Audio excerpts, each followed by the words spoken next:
Hello, students. A very good afternoon to all of you. So before we start a revision session on locomotion and movement, I would like to launch a technical poll. Please let me know if my audio and video is clear. So, okay, 1 second.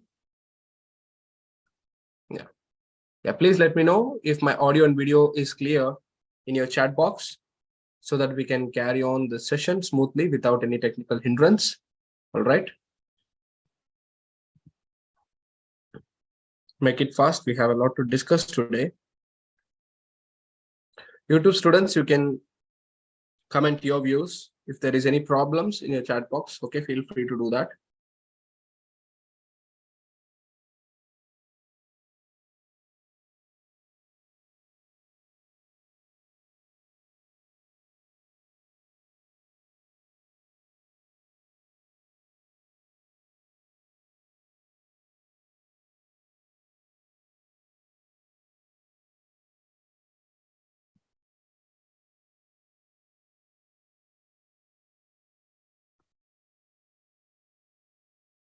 Okay. So I hope we can carry on the session, right? All right. So you just have to let me know in the chat box anytime you feel free.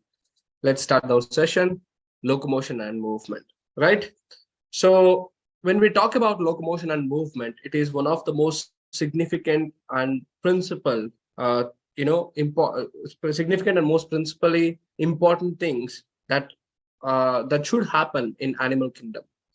Locomotion and movement happens for various purposes, either for the search of food, either for hunting, or for escaping, or for reproduction, okay, or for changing their movement with respect to climatic conditions. So there are so many different ways in which the movements are exhibited in our animal kingdom, and that is why it has a very important role. And not only for that, for the basic physiological processes, like for the movement of food, for the movement of blood across our body, all of this is nothing but movement, right? Movement. So let us take few examples to understand movement, right? If you take animals and plants, they exhibit a wide range of movements. For example, if you take streaming movement in the plasma membrane, okay, or the protoplasm, okay, that is also called as, okay, once again, give me a second. Let me make it proper.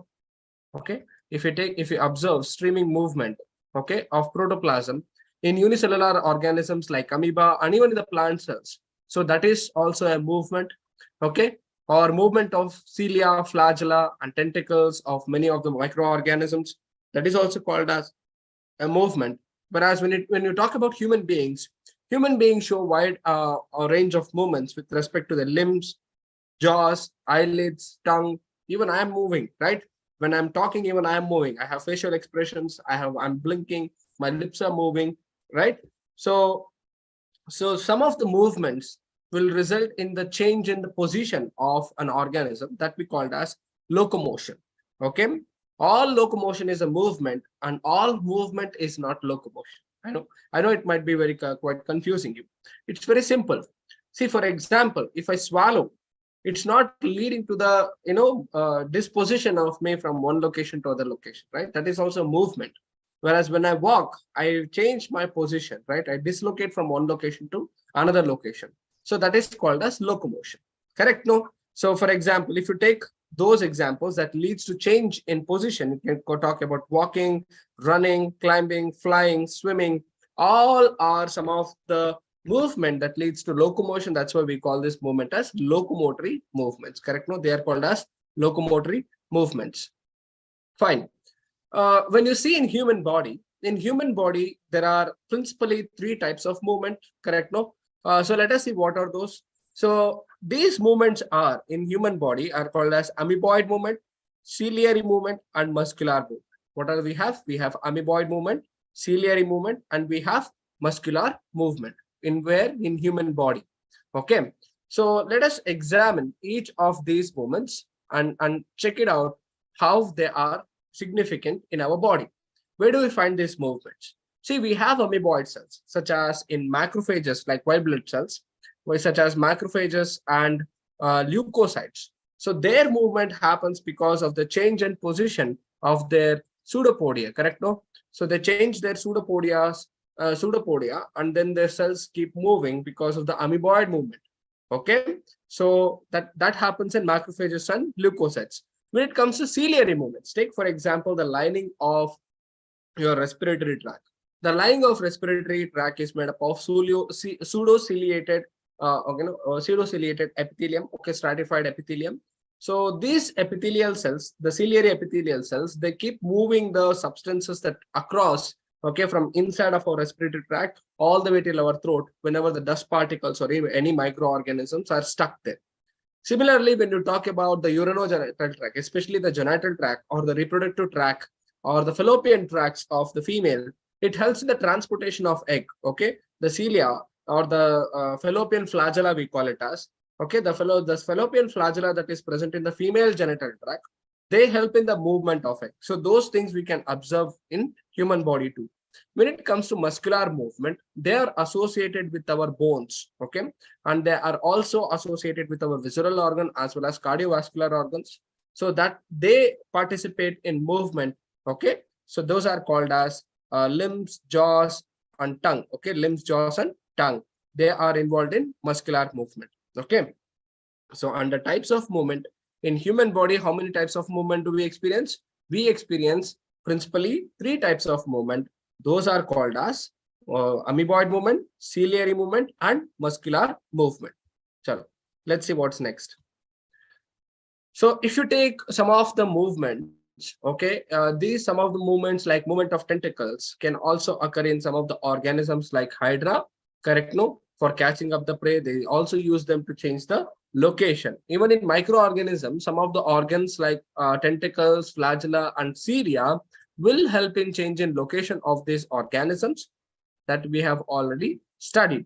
For example, is Hydra. Hydra changes its tentacle for capturing prey as well as for changing direction. Similarly, in case of paramecium, okay, you can see in the picture given here, the paramecium, they are provided with thousands of cilia that help in movement, okay, that help in movement, attachment, okay, as well as change in direction. Okay, they also capture food, okay, through cytopharynx, and which also help in location as well. Okay, fine. So when it comes to humans, right? Humans, muscles are principally one of the most important organs or important tissues that participate in the movement, correct? No? So when we talk about muscles, what are muscles? So we know that during the embryonic development, in embryonic development, we have 3 different, embryonic layers such as ectoderm, endoderm, and mesoderm, correct? No. So when you talk about muscles, the muscles are developed from the mesoderm layer of the embryo. That is why we tell it as muscles are mesodermal in origin. Okay, muscles are mesodermal in origin. Okay, and it is very specialized tissue. If you see what is the amount of contribution that the muscles have in our overall body weight, muscles occupy up to 40 to 45% of our body weight. Okay, and it is all contributed by muscles. So they have very unique properties such as excitability. Okay, they can get excited by the neural signals. They can contract, they can relax, they can extend. Okay, extendability is there, and also elasticity is also exhibited by the muscles. Okay, so based on the appearance and the functions and the location of the muscles, muscles can be divided into principally 3 different types. So those are skeletal muscles, smooth muscles, and cardiac muscles. So you can see in this picture, okay, this is how the microscopic images of these muscles would appear. Understood? Okay, so you can just observe. Observing this would give you more defining ways to understand the functions as well as how they appear and how we can describe these muscles. Okay, fine. So as I said, we have 3 different types of muscles, classification of muscles based on location. We have skeletal muscles, we have visceral muscles, and then we have cardiac muscles. So let us see one by one. When we talk about skeletal muscles, when you look at the skeletal muscle under the microscope, can you see here? They appear, striped. Okay, they are having bands. Okay, thick and thin bands are present. They appear like striped. So that is why we call it as striated muscles. Okay, skeletal muscles are striated muscles. And these muscles are very closely associated with our bones. Okay, So since they have the striated appearance, okay, that will give us one identity. That means whenever the muscles are striated in appearance, these muscles are involuntary in action. Remember this. Skeletal muscles are involuntary in action. Okay, involuntary means what? We have to tell these muscles to move. For example, if I have to move my hand, okay, all my hand muscles, all the muscles in my leg, okay, all the muscles in my back or neck, okay, they are all involuntary. If I tell my neck to move to left or right direction, it will happen because of my decision. That is why we call it as involuntary. Okay. Okay. So when you talk about visceral muscles are smooth muscles. Okay, smooth muscles appear smooth because they don't have any striations. You can see here, they're very there. They are the part of visceral organs such as your alimentary canal, your blood vessels, okay, as well as reproductive and urinogenital tracts. Okay, most of the visceral organs, even okay, are made up of smooth muscles, and they respond without the involvement of our, they're voluntary. Okay, they perform their actions by their own. They do not depend upon our instincts. For example, your lungs, it does not listen to you. It breathes by its own. For example, your stomach or the alimentary canal, once you swallow it, you don't have control over it, right? The food is transported across all the parts of your alimentary canal. So that is your visceral muscles. When it comes to cardiac muscles appear striated, but these cardiac cells, they are arranged in the form of branches. You can see here, okay, they are arranged in the form of branches. So this branched appearance of this cardiac tissue is very, very important because, okay, because of the functioning, because the way it functions. Okay, cardiac tissues are basically involuntary in function, but that means it does not directly involve, okay, or it does not completely depend upon the signals that are provided by the brain for the beating of heart. So that is cardiac muscles. We'll study one by one. Okay. So coming to the next, let us talk about skeletal muscles in detail. Okay. So you can see the picture, correct? No, you can see the picture. You can see that the skeletal muscles appear so, so clearly, so, as bands, okay, as striations under the microscope. Okay. So when you talk about skeletal muscles are very closely associated with our skeletal components, that is the bones of our body. They're very closely associated with our skeletal components of our body. Okay, so when we look them under the microscope, they appear, okay, they appear very, okay, you see, they appear very striped. As I said, they appear very striped in appearance, and hence they are called as striated muscles. Okay, so they are very voluntary in control, so they depend upon our senses or our decision making. That's why they are called as voluntary muscles. Sorry, I confused with voluntary and involuntary the last slide. Okay, skeletal muscles are voluntary in function. Okay, they are primarily involved in locomotory actions as well as change in body positions as well as movement.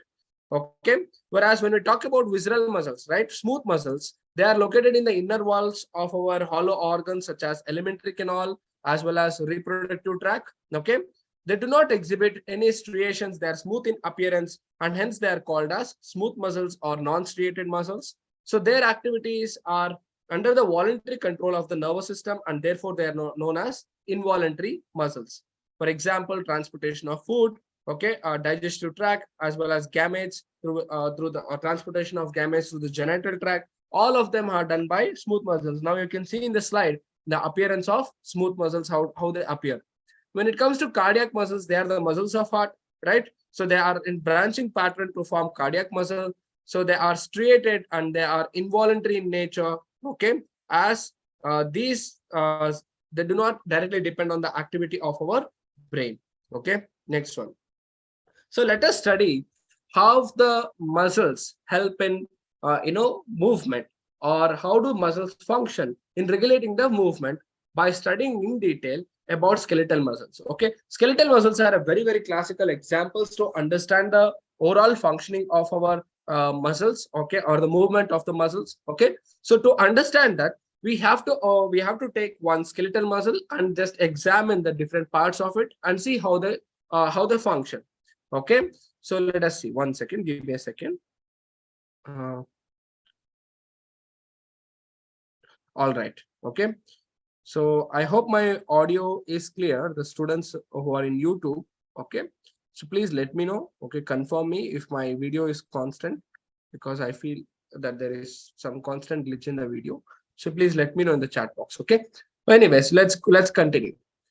So when we talk about skeletal muscles, right? When we talk about skeletal muscles, you see, you take the muscles of your arms or muscles of your legs, okay? So these are all skeletal muscles. If you see this muscle, they are organized in bundles. You can see in this picture, okay? This, if you take, this is one skeletal muscle, okay? You can see that there are some certain bundles like this, correct? No? You can see that there are certain bundles that are organized within the skeletal muscles. So this bundle-like arrangement, okay, these bundles are called as fascicles. What are they called as? These are called as fascicles. You can see here, okay. So these fascicles, okay, which are together held by a membrane called as epimysium. There is a membrane called as epimysium that holds several fascicles together, okay. So within each fascicle, you can see here, correct? No, as what did I tell? Within each fascicle, there are numerous muscle fibers. You can see here, there are numerous muscle fibers. And there is a membrane that is holding these fascicles together. And this is called as perimysium, okay. Perimysium is a membrane around the fascicle that holds your muscle fibers together. Understood? Okay. Now let us examine each muscle fiber. Look at each muscle fiber. Each muscle fiber, each muscle fiber is enclosed by a membrane called as endomysium. Endomysium is a membrane around the muscle fiber. Perimysium is a membrane around the muscle fascicle. Okay, sorry. Epimysium is a membrane around the muscle fiber. Very easy, right? Okay. So now, when we talk about muscle fiber, you can see here, there is this, what is this endomysium? Sorry, what is this endomysium? Endomysium is nothing but the plasma membrane of your muscle fiber. Okay. So the muscle fiber is lined up by a plasma membrane, and this plasma membrane that is lining up is called as sarcolemma. We call them as sarcolemma. So this sarcolemma encloses something called as, okay, imagine that this is your muscle fiber, okay, and this is your plasma membrane of your muscle fiber called as sarcoplasma, and sarcoplasma is enclosing what? It is enclosing sarcolemma, correct? No, yeah, sorry, sarcolemma is enclosing what? Sarcoplasm. So within this sarcoplasm, you can see that there are some, what do you tell? There are lots of nucleus present within the sarcolemma. That is why we call it as syncytium. Okay, we call this muscle fiber as syncytium because there are numerous nucleus present in them. Okay, so this sarcoplasm, correct? No, so the sarcoplasm, it contains many nucleus. That is why we call it as syncytium. So if you see this sarcoplasm, okay, they have a specialized endoplasmic reticulum called as sarcoplasmic. 1 second, they are called as sarcoplasmic reticulum. Why do we call this as sarcoplasmic reticulum? Is because the endoplasmic reticulum functions a different unique function compared to that of the regular endoplasmic reticulum that are present across the cell. So the function of the endoplasmic reticulum that is present in our muscle fiber is to store the calcium, okay. That is why it is called as sarcoplasmic reticulum, and sarcoplasmic reticulum is very, very important, and it is also known as storehouse of calcium ions. Okay, see, now if you see your muscle fiber, correct? No, so there are a large number of filament like structures, okay, which are parallelly arranged with each other, okay, which are called as see here, you can see here myofibrils, correct? No, you can see that there are numerous myofibrils that are uniformly arranged within our muscle fiber. Okay, so what is one of the characteristic feature of our muscle fiber? It is the presence of large number of parallelly arranged filaments, and these filaments are called as myofilaments, or it is also called as myofibrils. Understood? Clear? Okay. So each myofibril, if I take this individual myofibril, what can you see in this myofibril?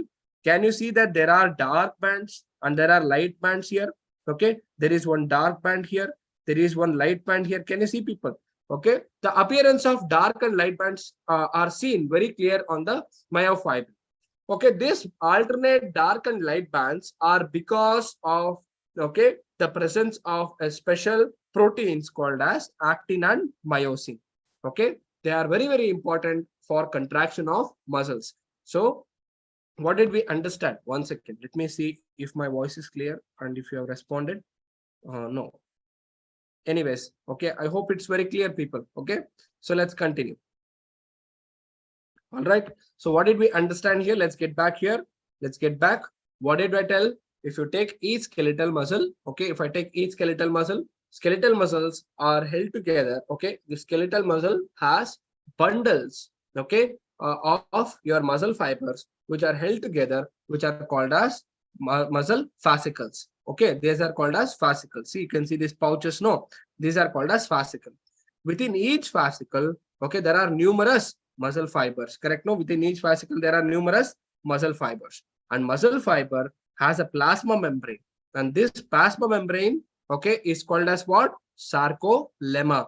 And sarcolemma encloses what? Sarcoplasm. Okay, within this sarcoplasm there are numerous nuclei present. That is why we call it as syncytium. Correct? No, so within this sarcoplasm we have a special type of endoplasmic reticulum called as sarcoplasmic reticulum. And the role of sarcoplasmic reticulum is to store calcium ions. Okay, and one of the major characteristic feature of the muscle fiber is that it is made up of parallelly arranged fiber-like structures, okay, or filament-like structures called as myofilaments, or it is also called as myofibrils. So if you see the myofibril, okay, let me erase this. If you see the myofibril, you can see that there is an alternating dark band and light band, dark band and light band. So this appearance of dark and light is a characteristic feature of a myofibril because it contains two important proteins called as actin and myosin. Clear? Okay, let's go. Let's go and study about this dark band and light band. So if you see the light band, okay, the light band means that is which is pale, okay. The pale band or the light bands contain a specialized protein called as actin protein, okay, and it is also called as I band. You can see in this picture, okay, there is I band. You can see the color of this I band. I band is quite pinkish, isn't it? So these are called as I band, okay. I band is also called as isotropic band, okay, whereas the dark pinkish color bands are called as dark bands, or it is also called as A bands. You can see here A band, correct? No, these are called as A bands. So these A bands are called as anisotropic bands, and they contain what? Myosin. Okay, let us see this. The I band is called as what? Isotropic band, and they contain what protein? They contain actin protein. Okay, and they are called as isotropic band. Whereas A bands are thick bands, okay, or dark bands. Okay, they contain, and they are also called as anisotropic band, and they contain what protein? Myosin protein. A for myosin, I for actin. Okay, fine. Now look at the arrangement of these proteins. How are they arranged? Are they like interlinked with each other? No. So if you see your I band and if your A band, if your I band and A band, you can see they are quite parallelly arranged, isn't it? Okay, they are like rod-like structures which are parallel to each other. You can see how neatly they are arranged. Correct? No? So they are arranged parallelly to each other. Or if you see in the longitudinal axis, you can clearly see, like in this axis, you can see that they are parallelly arranged to each other. Okay. So now when you talk about actin filaments, okay, they are thinner compared to that of your myosin filaments. Okay. That is why they are called as thin filaments, and the myosin filaments are called as, excuse me, and the myosin filaments are called as thick filaments. Understood? Fine. Now, if you see in the center of your I band, okay, this is your I band, isn't it? From here to here is your I band. If you see in the center of your I band, there is one line that holds your I bands together. Can you see here? It holds your I bands together. This is an elastic fiber, okay, which holds this I bands together, and this is called as a Z line. Okay, what is this line called as? A Z line. What is the role of a Z line? Z line bisects this I line and it holds together. Okay, and it is an elastic fiber. Understood? So fine. Next one. When you talk about the thick filaments, if you talk about the thick filaments or A band, okay, they are also held together. You can see here they are also held together at the center. Okay, and this where they are held together at the center, okay, they are fibrous membrane. Here it is elastic. The Z band is okay, give me a second. The Z band is elastic, okay, whereas the H band is fibrous, okay, fibrous, okay.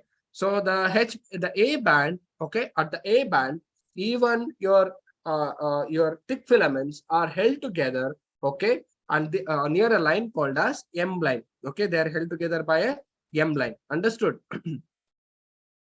One second. Okay, they are held together by an M line. Fine. Next one. Now, if you see your, okay, hold on. So you can see here, they're very clearly given M line. Correct? No? What is happening in M line? M line is fibrous and all your thick filaments are held together. Z line is elastic. All your thin filaments are held together. Okay, this is a sarcomere. Understood? Now, if you see A and I, they are alternatively arranged. Okay. Now you can see this. First you have an I band, then you have A band, then you have I band. Okay, they are alternatively arranged throughout the myofibrils. That's why we get a dark or dark and light bands within the myofibril. Okay, when we saw the picture, we can see that dark pink, light pink, dark pink, light pink appearance, isn't it? That appearance comes because of the alternating arrangement of I band, A band, I band, A band throughout the myofibrils. Understood? Now, if you see, there is a portion between two Z lines, okay, where we have one Z line here and we have another Z line here. And this Z line, this portion between the two Z line is a functional unit of your muscle fiber. And this we call it as sarcomere, okay? This is called as sarcomere. This is where the muscle contraction is happening. Understood, people? Okay. So if you have any doubts, please let me know. We can talk about it again. Fine. So let us see what is happening. When we talk about muscle contractions, right? When we talk about muscle contraction, when we are at a relaxed state, okay, we are not contracting, we are not moving our body. Let us see, we are in a sleep state, okay?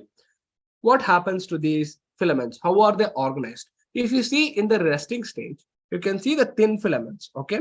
If you see the thin filaments, okay, on the either side of your Z band, they actually, okay, overlap the free ends, okay? They are crossing over the free ends. Whereas the thick filaments at the central part, okay, you can see that in the central part, the thick filaments, okay, are not overlapped by thin filaments. Where the thin filaments are not overlapped by the thick filaments, this zone is called as head zone, okay? Let me tell you what is happening at the rest stage. At the rest stage, okay, if you see the thin filaments, okay, if you see the thin filaments, these thin filaments, they overlap the thick filaments partially, correct? No, the overlapping means what? They move away. This is your thick filament, okay? This is called as overlapping. Understood? Whereas when you see at the central part, you can see at the central part, do you see any thin filaments overlapping them? Definitely no, right? So this non-overlapping region of the thick filament, okay, at the center, at this line is called as M line. Okay, this zone is called as head zone. Is it clear, people? Fine. At the resting stage, you have a head zone where your thin filaments do not overlap the thick zones or the thin filaments. Whereas if you see the contrary at the edges, you can see that this is the edges. Okay, so at the edges, you can see that the thin filaments overlap the thick filaments partially. Okay, they overlap the thick filaments partially. Understood? Okay. Fine. So before we study muscle contraction, we have to talk about the structure of the proteins that are involved in muscle contraction. Now, when we are talking about muscle contraction, we clearly mentioned the two important proteins that are involved in muscle contractions are actin and myosin. If you see actin, okay, we'll study the structure of these proteins individually. Okay, so if you see actin is a polymer. Okay, it is a polymer. So let us say that we have two polymers of actin, and see this actin, how they are organized. So the actins are helically wound to each other. Okay, they are helically wound to each other. Okay, now, so these two, each of these filament is called as F actins, or it is also called as filamentous actins. One chain of actins is called as filamentous actin. It is also called as F actins. Okay, as I said, each of your F actin is a polymer. Okay, it is a polymer of a specialized protein. So this monomer, okay, let us take, what is this one round here is there, no? What is this? It is nothing but globular actins. We call it as globular actins. So several globular actins come together and form a polymer of your actin filament. Understood? Now, the two of the filaments of other proteins, right? For example, if you see, what are the two other proteins? The two other proteins are your tropomyosin. So there is another two proteins called as tropomyosin, which run along the length of your helically coiled actin filaments. Okay. So if your actin is there, the tropomyosin, what is it done? What is it doing? It is quite wounding the entire length of your actin helical structures. Okay. Throughout it, there is actin, tropomyosin. Understood? Fine. So what did we study? When we talk about actin, actin is made up of two filamentous actin chains. So they are wound together helically. Each of the filament is a polymer, and it is a polymer of what proteins? Globular actins. Correct? No. If you see the two filaments of your actin, they are wound together by two more proteins called as tropomyosin. Okay, tropomyosin is a protein that run very close to your F actins throughout its length. Okay. Now, at certain locations on the tropomyosin, there is another complex protein called as, okay, troponin. You can see here. There are periodically there are certain proteins, complex proteins called as troponin, that are distributed as intervals within the actin structure. Okay. Now, what is happening whenever at the resting stage? Okay, whenever there is resting stage and we are not contracting any muscles, usually this troponin and tropomyosin, they form a complex. Okay, this is called as troponin tropomyosin complex. When they form a complex, usually this troponin, okay, will bind or will mask. We can tell it does not show. Okay, what does troponin do? Troponin masks or blocks, okay, active binding site for myosin. See, what should happen whenever a muscle contraction should happen? The myosin heads should come in contact with the actin heads, actin filaments. So for the myosin to come in contact with actin, it has to go and attach to a certain point, isn't it? So that point of attachment is masked by this complex protein called as troponin. Understood? How is it masked? At the resting stage, it forms a complex called as troponin tropomyosin complex. Understood? So once this complex is formed, your myosin cannot recognize any binding site on the actin. That is why it cannot go and attach to the actin to cause a muscle contraction. Understood? And this happens only during what? It happens only during resting stage. Clear, no? So let us see more about it. So when we talk about myosin, you can see clearly here the structure of myosin. Okay, the myosin filament is also polymerized protein. Okay, and they are the monomers of, okay, meromyosin. They are the monomers of meromyosin, which contains thick filaments. Okay, which contains one thick filament. If you see the meromyosin, okay, if you see the structure of meromyosin, it has two important parts. Correct? No, you can see here one is your bulged or globular part, and then one you have a tail region. Okay, let us talk about this. It has two important parts. One is a globular head, okay, with a short arm. So you can see that they have a globular head with a short arm and a tail. Okay, and this globular head, it is made up of heavy meromyosin. Okay, that is why we call it as HMM cross arm. Okay, you can see here HMM cross arm. What is HMM? Heavy meromyosin. Okay, it is made up of heavy meromyosin. Understood? And whereas when you see the later part, or that is the tail part, it is made up of light meromyosin. Okay, it is made up of light meromyosin tail.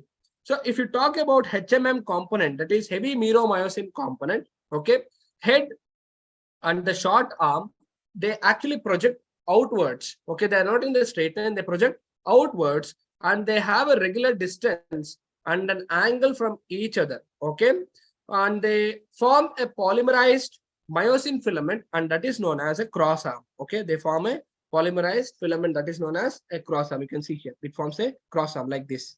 Okay, polymerized portion called as a cross arm.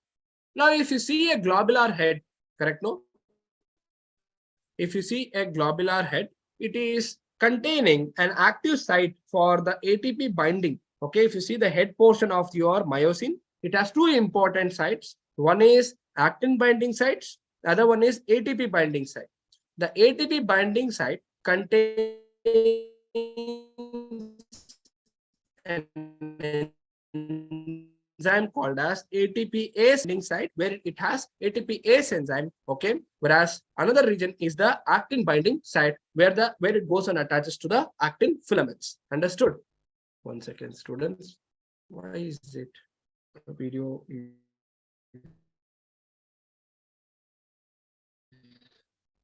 1 second? Okay. All right. So let's get back.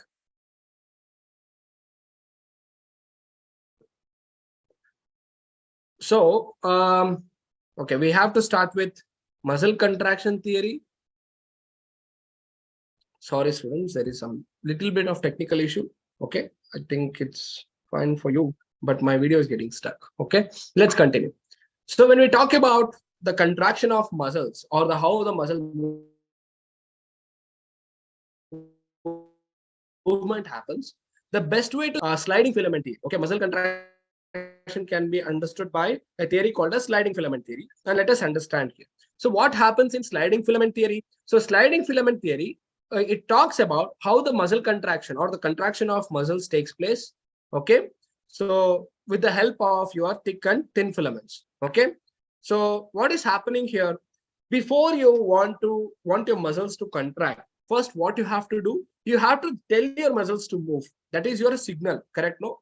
So muscle contraction will be initiated by your thought process or your interest to move the muscles, which we call it as neural signal, correct? No. So whatever the neural signal that is sent by your central nervous system, and that it will be sent through a motor neuron, correct? No. So the motor neuron relays this signal and it goes all the way till the tip of your muscle fibers. You can see here, correct? No, the axon. Oh, hold on. This is your motor neuron and it is carrying the signals. Look where it is. Here is your muscle fibers, correct? No, see, or it can your nerves can reach up to a certain point. After that, it will terminate. So there is a junction between your muscle fiber and your neuron. Okay, this junction is called as neuromuscular junction. Okay, so here what happens, you can see here the axon of motor junction will create a junction called as neuromuscular junction on the surface of a muscle fiber. Clear? So once this junction is created, or once this junction is established, now the motor neuron, okay, the junction between the motor neuron and the sarcolemma of the muscle fiber, what did I tell? It is called as neuromuscular junction, or it is also called as motor end plate. Understood? So once we have that, the neural signal will be passed, okay, via neurons through the neuromuscular junction. And what kind of signal does it pass? It passes a signal through a transmitter called as neurotransmitter. Okay, specialized chemicals or any signals that goes from the neurons to the muscles. And this neurotransmitter is mostly acetylcholine. Okay, neurotransmitter called as acetylcholine. You can see here, correct? Okay, this is your sarcolemma, and here is your muscle fibers, correct? No, here is your motor end plate. What does it do? It releases its acetylcholine or neurotransmitter. Once the neurotransmitters are released by your neurons, it will generate an action potential. Okay, the generation of an action potential in the sarcolemma will trigger your sarcoplasmic reticulum. Okay, will activate who? Sarcoplasmic reticulum. So the generated action potential will spread onto from the plasma membrane of your muscle fiber throughout the muscle fiber. Okay, as it moves throughout the muscle fiber, now your sarcoplasmic reticulum becomes very, very active and it starts releasing calcium ion into sarcoplasm. Clear? Once the calcium ion levels increases, okay, once the calcium ion level increases, so this calcium ion will go and bind to the troponin. You remember I told you troponin will bind to the tropomyosin, blocking the active sites of myosin heads, correct? No? So similarly, now what will happen? This calcium ion will go and bind to the troponin.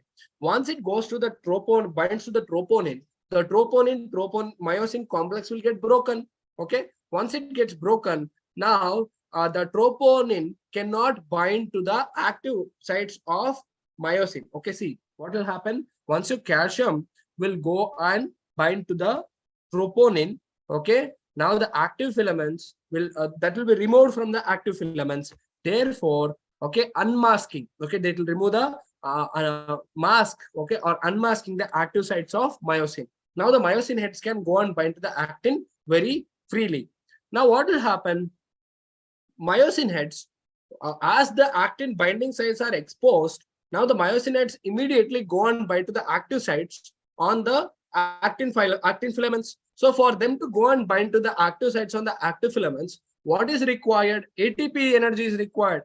So once the ATP energy, okay, which are provided because of the respiration, okay, once ATP molecules will go and bind the ATP binding sites on the myosin heads. We have two binding sites, isn't it? If you see this picture, okay, one is the ATP binding site, other one is the actin binding site. Now the ATP molecule will go and bind to the ATP binding site. Once the ATP binds to the ATP binding site, now the myosin heads will get more affinity or more attraction towards binding to the actin filaments. Once they go and bind to the actin filaments, now what will happen? A cross bridge formation will take place. Understood? Now, one second. Yeah. So as I said, now the actin binding sites are also occupied because it goes and bind to the actin. Now the ATP binding sites are also occupied because ATP has bound to the ATP binding site. Now once the cross bridge formation takes place, now this is in the cock position. Okay. Now for the myosin filaments to move backward and myosin filament will move backward so that the actin filaments can contract towards the center. Okay, for it to happen, it requires energy, isn't it? Now what will happen? Hydrolysis of ATP will take place. You can see here. Okay, now ATP will go and bind to the myosin head. That will create a cross bridge formation. Now the hydrolysis of ATP will take place. So that will cock the myosin in place. Okay, now once this cock position is there, now the contraction will happen. Let's see what will happen. Now this will pull the actin filaments towards the center. Towards the center is what? This is your two bands, correct? No, Z line, Z line. So this towards this direction, it has to move. Okay, towards the center. As it moves towards the center, okay, to see the A bands are moved towards the Z line or towards the center, or they move towards inward, causing the shortening. Now the relaxed sarcomere will start contracting or shortening. So that is called as contraction. Okay. Now what is happening here? During contraction, okay, as your, see for example, this is your myosin, this is your actin. Now it has phosphorylated. Now for the actin filaments to slide over like this, okay, and myosin heads to bend back to move this actin filaments. Okay, the hydrolysis of ATP will energize this process. Once it has moved, it will relax back and come to the original position, continuing the same thing. Okay, now as this process happened, now what is happening? The I bands, okay? Now the I bands or the light bands or your actin bands, they reduce in size, whereas your myosin bands, they are fixed. They do not change in their length. Understood? So the myosin, it releases ADP and phosphate and goes back to its original state, as I said. Okay? Again, a new ATP molecule will bind. Again, its affinity increases. Again, a cross bridge formation will take place. Again, it will cock because of the hydrolysis of ATP, and that will move the actin filaments towards the center. Okay, and these things will keep on repeating. Understood? And this cycle of cross bridge formation is repeated further and further again, causing the sliding. Okay, causing the further sliding. So until there is calcium ions, okay, until there is calcium ions that are pumped back, pumped into the sarcoplasmic reticulum, okay, that results in sliding filament. Once your neurosignals will stop, now the remaining calcium ions will go back to your sarcoplasmic cisternae, resulting in masking or resulting in blocking of the actin filaments. Once the active binding sites on the actin filaments are blocked by troponin, Okay, this will cause your Z line to return back to its original position, like how it was before during the relaxed state. So that is called as relaxation. So we understood what is contraction and what is relaxation. Correct? No, you can see very clearly in this picture what we just explained. All right, people. So let's go. Now, if you keep on contracting your muscles frequently, correct? No. Now, if I keep on contracting my muscles frequently, our muscles require oxygen. Okay. If the oxygen is not there, the regular supply of ATP will not take place. That will lead to accumulation of lactic acid or fatigue of muscles. So that is why to supply our muscle tissues with rich oxygen, it does not rely on our red blood cells, but it relies mostly on a red color pigment contained in your muscle fibers. That's why your muscles are reddish, because these pigments are called as myoglobin pigments. You can see here, these pigments are called as myoglobin pigments. So based on the muscles containing myoglobin, we can divide them into two different types. What are those? Muscles containing high myoglobin and the muscles containing less myoglobin. Let's see what is the difference between them. So muscles who contain high myoglobin, they are reddish in appearance. They are called as red fibers. Okay, they are plenty of mitochondria. Remember this. Okay, they have plenty of mitochondria. So that is why they release a lot of energy. Okay, and they utilize a lot of oxygen for this process. Hence, they are called as aerobic fibers. Whereas the muscles which do not contain or contain less myoglobin, they are called as pale whitish fibers. Okay, so here mitochondria is less in number. Okay, but sarcoplasmic reticulum is very high in number. Okay, remember these differences. Okay, so they depend upon anaerobic process for energy. All right, so two different types of muscles based on the pigment that is contained in the myoglobin. As I said, do you know, whenever you dance or move or keep running or regular exercises, continuous exercises can lead to muscle fatigue or weakness. Understood? So this muscle fatigue or weakness, okay, is due to accumulation of lactic acid, because your muscles will not be supplied with sufficient oxygen. You might have had muscle cramps, isn't it? When your PE teachers make you run too much or exercise too much continuously. Okay, so that is because of the anaerobic breakdown of your glycogen, which leads to fatigue. After for sometimes your cramp will relieve and you will come back to your original state. All right, students, fine. So here we come to our end of the session. Okay, next we can start with skeletal system. So right now I want to know if you have any doubts. You can post your doubts in the chat box. Okay, YouTube students.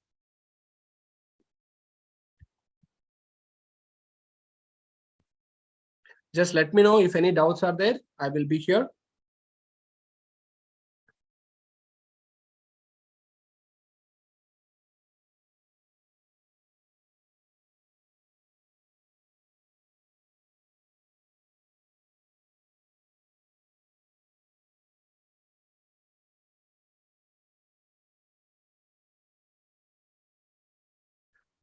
All right, students.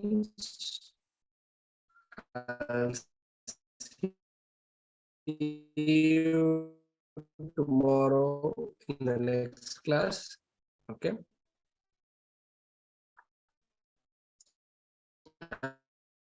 I'll end this session.